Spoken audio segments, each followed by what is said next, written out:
അങ്ങനെ വീടിനടുത്തുള്ള വെള്ളായണി കോവിലൊന്ന് വൈകിട്ട് പോവേണേ. കിത്ത് കുറേ നാളുകൊണ്ട് പാടുന്ന പാട്ടാണ് കേട്ടോ ഇത്. വരികൾ എന്താണെന്ന് ചോദിച്ചാൽ എനിക്കും അറിയില്ല, പക്ഷെ അവൻ പാടുന്നത് നമ്മൾ ആസ്വദിക്കാറുണ്ട്. ഞങ്ങളുടെ വീടിൽ നിന്ന് ഏകദേശം 5 മിനിറ്റ് ദൂരേ ഉള്ളൂ കേട്ടോ വെള്ളായണി കോവിലിലോട്ട് പോവാൻ. ഈ വീഡിയോ കാണുന്ന എത്ര പേർക്ക് വെള്ളായണി കോവിലിനെ പറ്റി അറിയാം എനിക്കൊന്ന് കമൻറ്റ് ചെയ്യണം കേട്ടോ.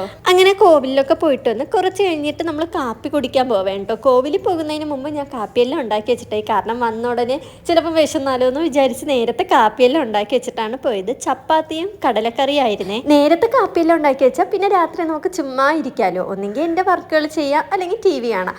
പിന്നെ ചില ദിവസങ്ങളിൽ എനിക്ക് നല്ല മടിയായിരിക്കും കേട്ടോ. മടിയാവുന്ന ദിവസം പിന്നെ ശ്രീതട്ടനെ സോപ്പിട്ട് നമ്മൾ പുറത്തുനിന്ന് പാഴ്സൽ വാങ്ങിച്ച് കഴിക്കും. പിന്നെ എന്നും രാത്രിയിലുള്ള മെയിനായിട്ടുള്ള ഒരു ജോലി എന്ന് പറഞ്ഞാൽ നാളത്തേക്ക് വേണ്ടി ചോറ് തിളപ്പിച്ച് റൈസ് കുക്കറിൽ വയ്ക്കുക എന്നാണ്.